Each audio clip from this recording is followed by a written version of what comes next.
I'd like to tell you about the strangest secret in the world. Some years ago, the late Nobel Prize-winning Dr. Albert Schweitzer was being interviewed in London, and a reporter asked him, "Doctor, what's wrong with men today?" And the great doctor was silent a moment, and then he said, "Men simply don't think."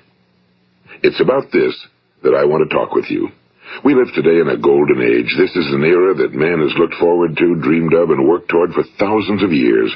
But since it's here, we pretty well take it for granted. We in America are particularly fortunate to live in the richest land that ever existed on the face of the earth, a land of abundant opportunity for everyone. But do you know what happens? Well, let's take 100 men who start even at the age of 25. Do you have any idea what will happen to those men by the time they're 65? These 100 men who all start even at the age of 25 believe they're going to be successful. If you ask any one of these men if he wanted to be a success, he'd tell you he did. And you'd notice that he was eager toward life, that there was a certain sparkle to his eye, an erectness to his carriage, and life seemed like a pretty interesting adventure to him. But by the time they're 65, 1 will be rich. 4 will be financially independent. 5 will still be working. 54 will be broke. Now think a moment. Out of the 100, only 5 make the grade. Now why do so many fail? What has happened to the sparkle that was there when they were 25? What's become of the dreams, the hopes, the plans? And why is there such a large disparity between what these men intended to do and what they actually accomplished?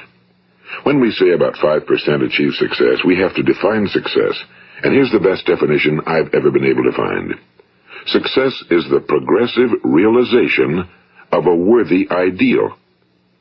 If a man is working toward a predetermined goal and knows where he's going, that man is a success. If he's not doing that, he's a failure. Success is the progressive realization of a worthy ideal. Rollo May, the distinguished psychiatrist, wrote a wonderful book called Man's Search for Himself. And in this book he says, the opposite of courage in our society is not cowardice. It is conformity. And there you have the trouble today. It's conformity, people acting like everyone else without knowing why, without knowing where they're going. Now think of it. In America right now, there are over 18 million people 65 years of age and older. And most of them are broke. They're dependent on someone else for life's necessities.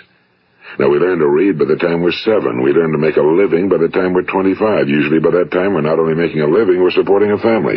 And yet by the time we're 65, we haven't learned how to become financially independent in the richest land that has ever been known. Why? We conform. And the trouble is that we're acting like the wrong percentage group, the 95 who don't succeed. Now, why do these people conform? Well, they really don't know. These people believe that their lives are shaped by circumstances, by things that happen to them, by exterior forces. They're outer-directed people. A survey was made one time that covered a lot of men, working men, and these men were asked, "Why do you work? Why do you get up in the morning?" 19 out of 20 had no idea. If you ask them, they'll say, well, everyone goes to work in the morning, and that's the reason they do it, because everyone else is doing it. Now let's get back to our definition of success. Who succeeds?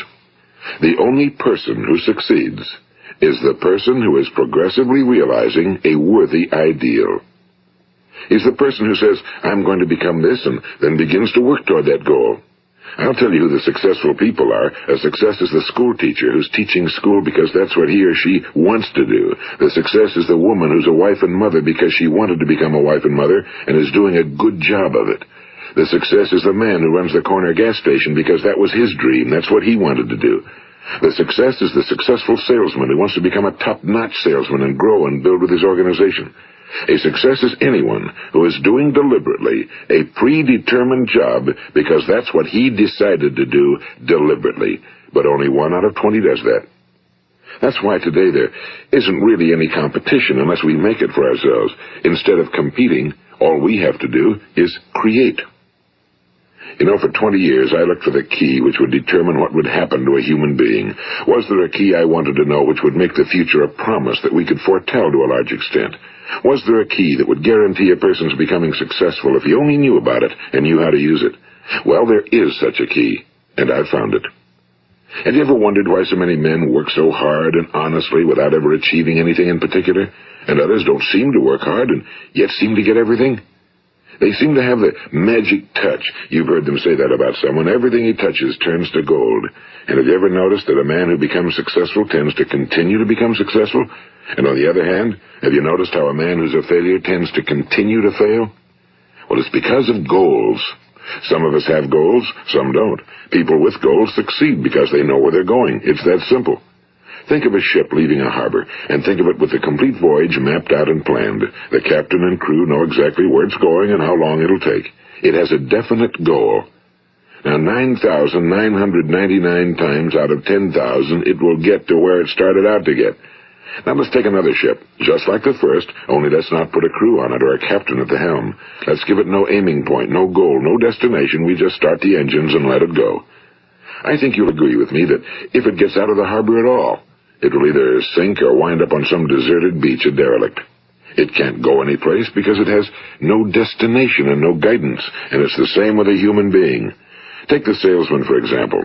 There's no other person in the world today with the future of a good salesman.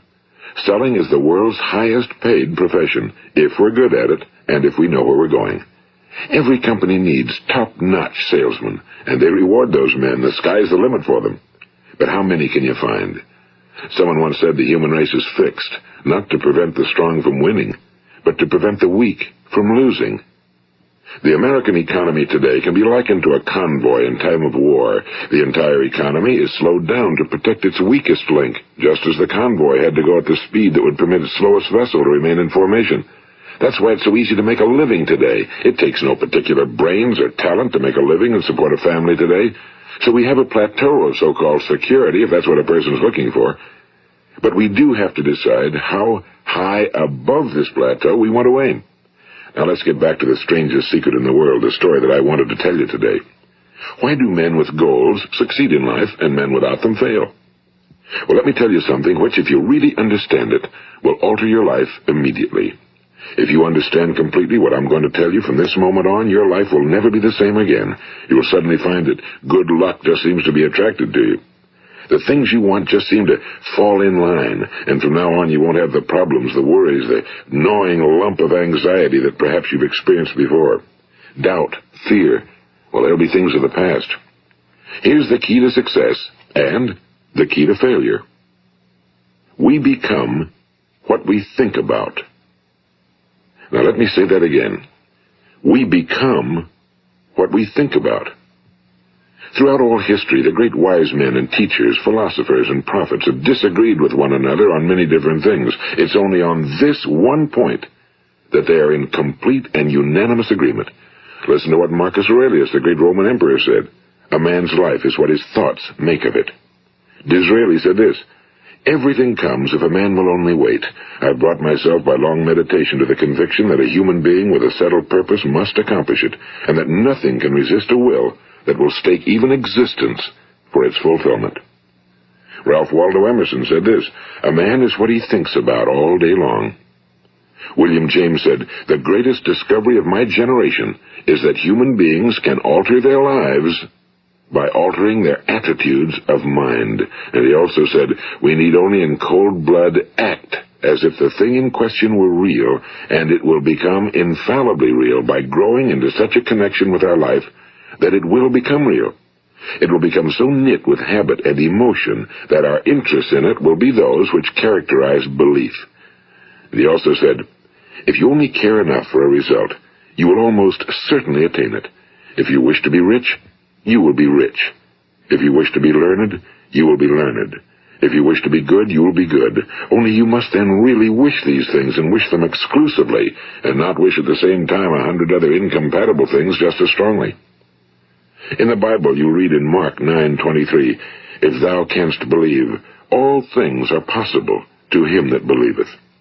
My old friend Dr. Norman Vincent Peale put it this way, this is one of the greatest laws in the universe. Fervently do I wish I had discovered it as a very young man.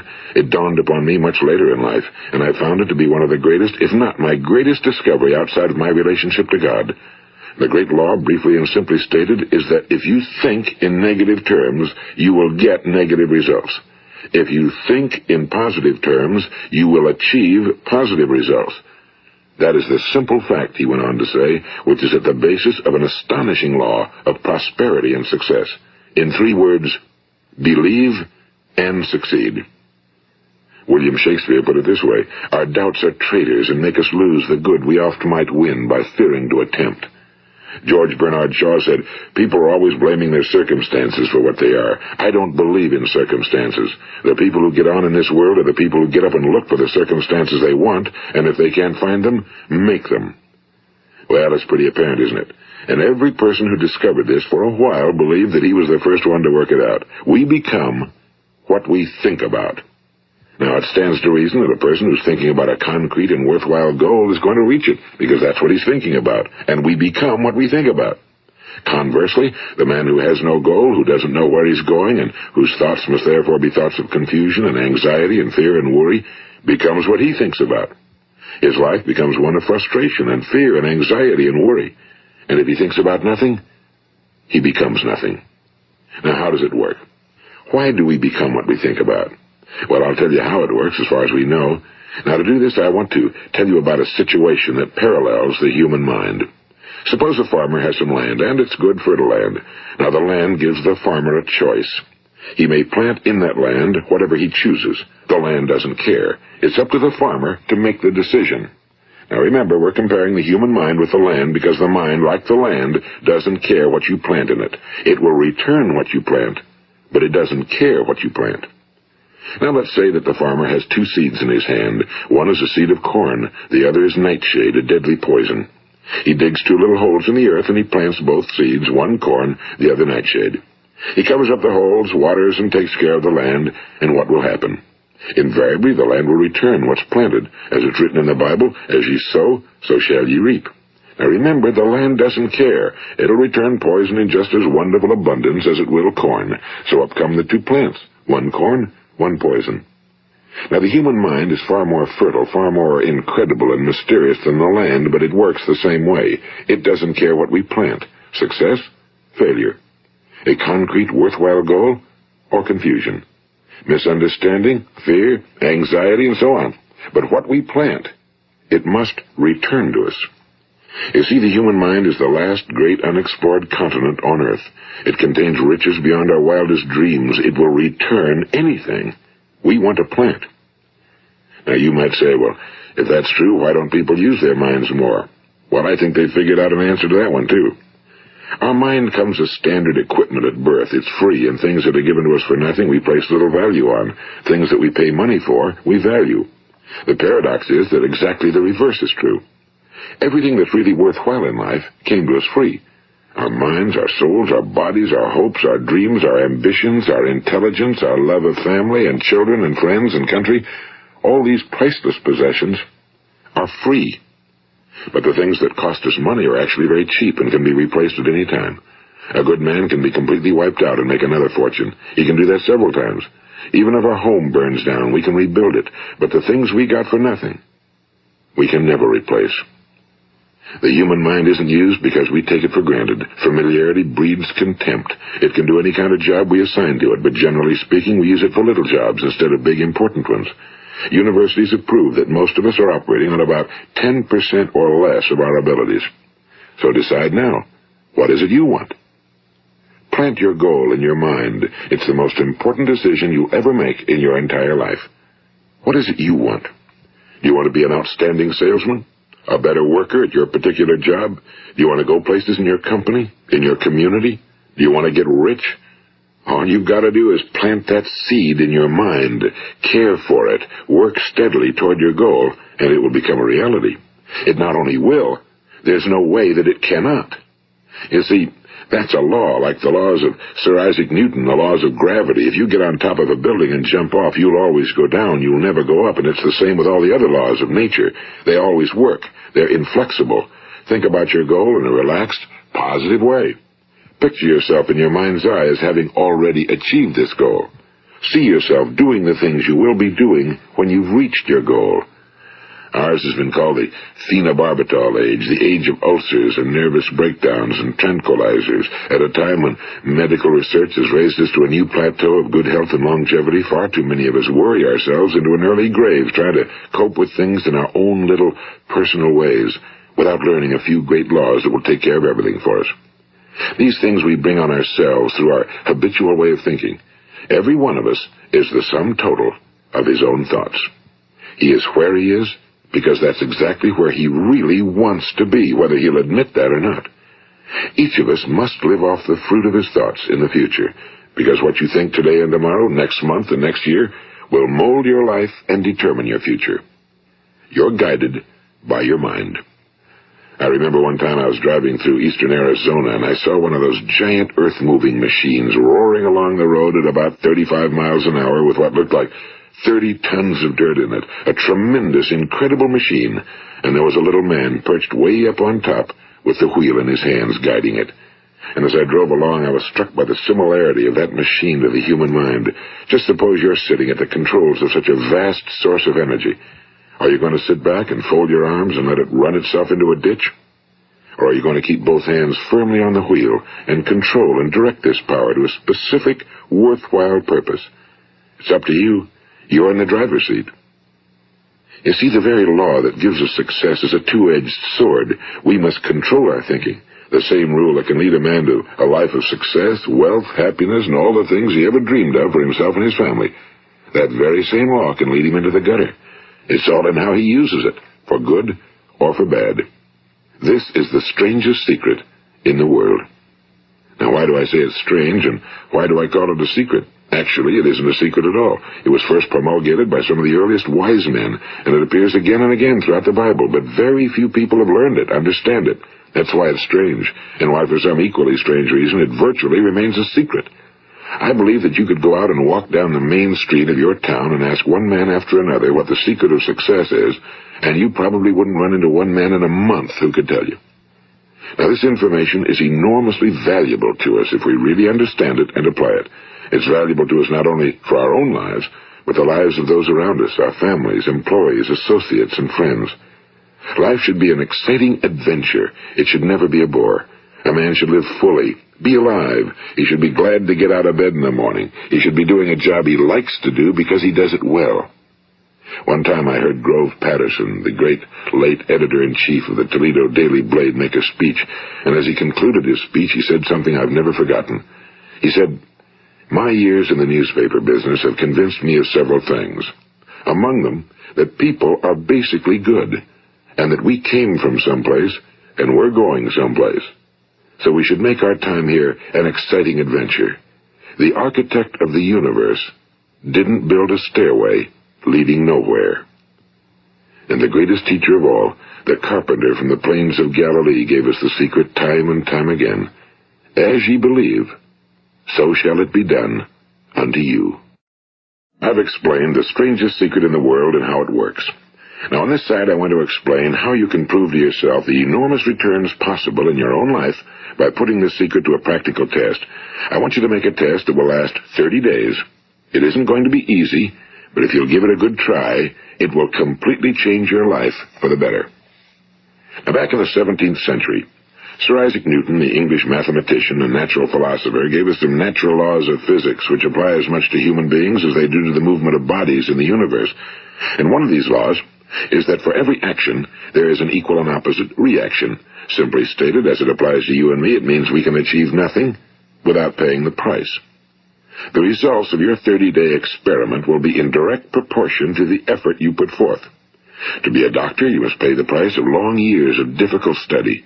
To be successful in selling, and remember that each of us succeeds to the extent of his ability to sell. Selling our families on our ideas, selling education in schools, selling our children on the advantages of living the good and honest life, selling our associates and employees on the importance of being exceptional people. To, of course, the profession of selling itself. But to be successful in selling our way to the good life, we must be willing to pay the price. Now, what is that price? Well, it's many things. First, it's understanding emotionally, as well as intellectually, that we literally become what we think about, that we must control our thoughts if we're to control our lives. It's understanding fully that as ye sow, so shall ye reap. Second, it's cutting away all fetters from the mind and permitting it to soar as it was divinely designed to do. It's the realization that your limitations are self-imposed and that the opportunities for you today are enormous beyond belief. It's rising above narrow-minded pettiness and prejudice. And third, it's using all your courage to force yourself to think positively on your own problem, to set a definite and clearly defined goal for yourself, to let your marvelous mind think about your goal from all possible angles, to let your imagination speculate freely upon many different possible solutions, to refuse to believe that there are any circumstances sufficiently strong to defeat you in the accomplishment of your purpose, to act promptly and decisively when your course is clear, and to keep constantly aware of the fact that you are, at this moment, standing in the middle of your own acres of diamonds, as Russell Conwell used to point out. And fourth, save at least 10% of every dollar you earn. It's also remembering that no matter what your present job, it has enormous possibilities, if you're willing to pay the price. Now let's just go over the important points in the price each of us must pay to achieve the wonderful life that can be ours. It is, of course, worth any price. 1. You will become what you think about. 2. Remember the word imagination and let your mind begin to soar. 3. Courage. Concentrate on your goal every day. 4. Save 10% of what you earn. And 5. Action. Ideas are worthless unless we act on them. Now, I'll try to outline the 30-day test I want you to make. Keep in mind that you have nothing to lose by making this test and everything you could possibly want to gain. There are 2 things that may be said of everyone. Each of us wants something, and each of us is afraid of something. I want you to write on a card what it is you want more than anything else. It may be more money. Perhaps you'd like to double your income or make a specific amount of money. It may be a beautiful home. It may be success at your job. It may be a particular position in life. It could be a more harmonious family. Each of us wants something. Now write down on your card specifically what it is you want. Make sure it's a single goal and clearly defined. You needn't show it to anyone, but carry it with you so that you can look at it several times a day.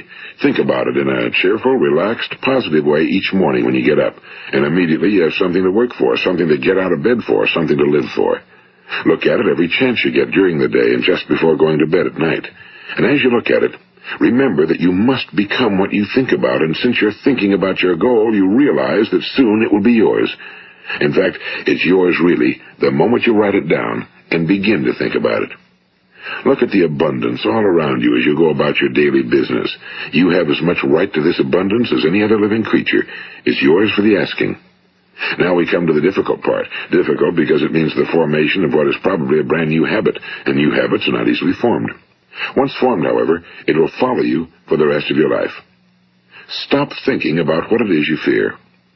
Each time a fearful or negative thought comes into your consciousness, replace it with a mental picture of your positive and worthwhile goal. And there will come times when you'll feel like giving up. It's easier for a human being to think negatively than positively. That's why only 5% are successful. You must begin now to place yourself in that group. For 30 days, you must take control of your mind. It will think about only what you permit it to think about. Each day for this 30-day test, do more than you have to do. In addition to maintaining a cheerful, positive outlook, give of yourself more than you've ever done before. Do this knowing that your returns in life must be in direct proportion to what you give.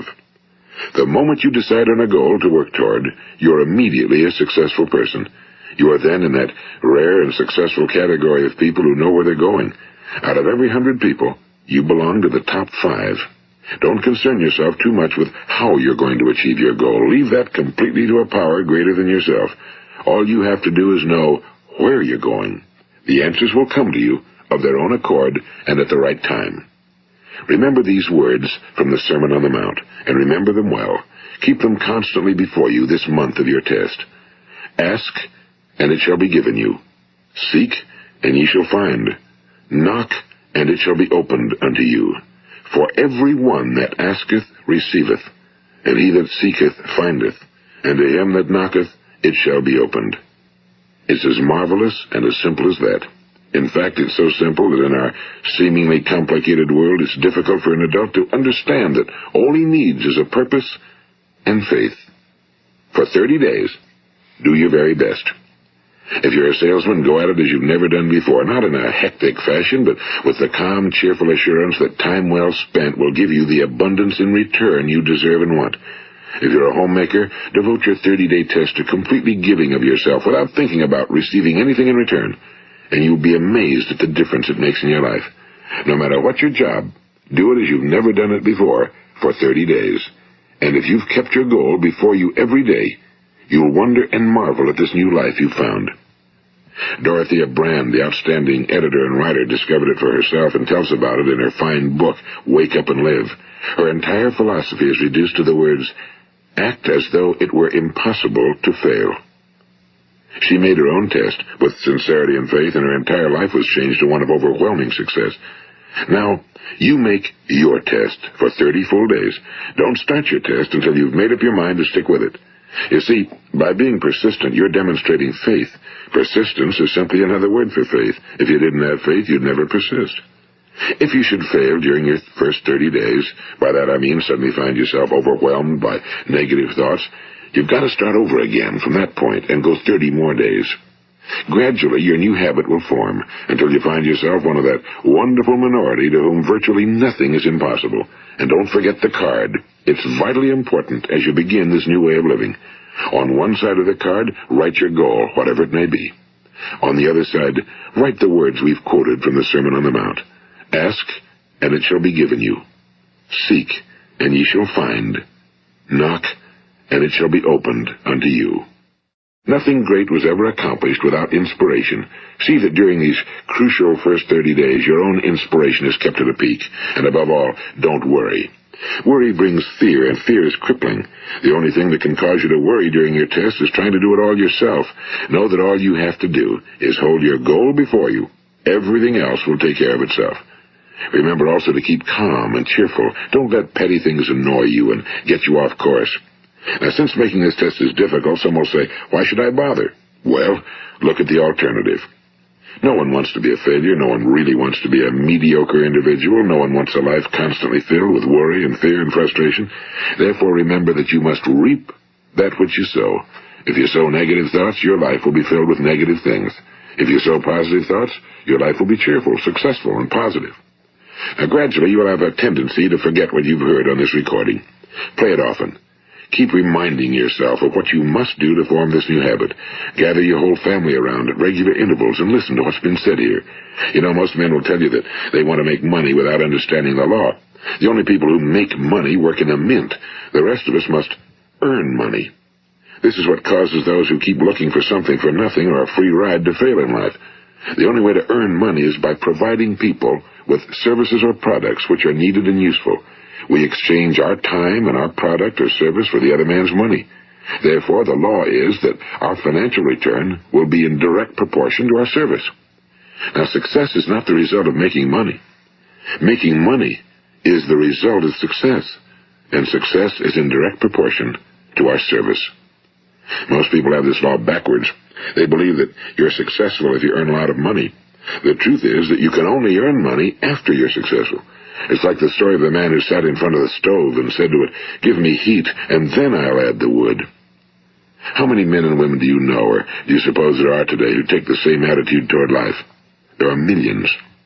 We've got to put the fuel in before we can expect heat. Likewise, we've got to be of service first before we can expect money. Don't concern yourself with the money. Be of service. Build, work, dream, create.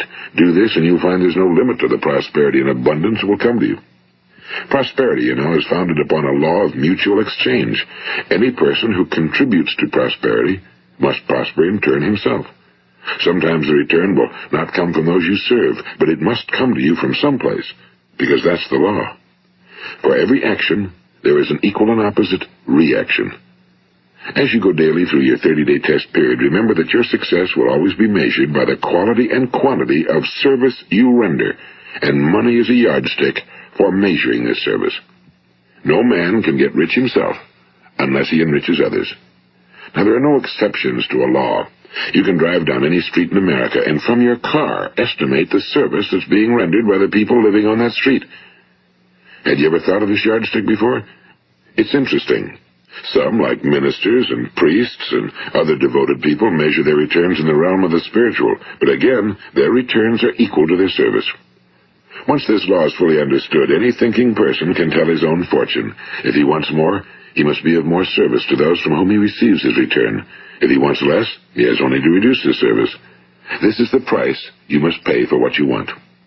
If you believe you can enrich yourself by deluding others, you can end only by deluding yourself. It may take some time, but just as surely as you breathe, you'll get back what you put out. Don't ever make the mistake of thinking you can avert this. It's impossible. The prisons and the streets where the lonely walk are filled with people who tried to make new laws just for themselves. We may avoid the laws of man for a while, but there are greater laws that cannot be broken. An outstanding medical doctor recently pointed out 6 steps that will help you realize success. 1. Set yourself a definite goal. 2. Quit running yourself down. 3. Stop thinking of all the reasons why you cannot be successful and instead think of all the reasons why you can. 4. Trace your attitudes back through your childhood and try to discover where you first got the idea you couldn't be successful, if that's the way you've been thinking. 5. Change the image you have of yourself by writing out a description of the person you would like to be. And 6. Act the part of the successful person you have decided to become. The doctor who wrote those words is a noted West Coast psychiatrist, Dr. David Harold Fink. Do what the experts since the dawn of recorded history have told you must do. Pay the price by becoming the person you want to become. It's not nearly as difficult as living unsuccessfully. Make your 30-day test, then repeat it again, and each time it will become more a part of you until you'll wonder how you could ever have lived any other way. Live this new way, and the floodgates of abundance will open and pour over you more riches than you may have dreamed existed. Money? Yes, lots of it. But what's more important, you'll have peace. You'll be in that wonderful minority who lead calm, cheerful, successful lives. Start today. You have nothing to lose, but you have a whole life to win. This is Earl Nightingale, and thank you.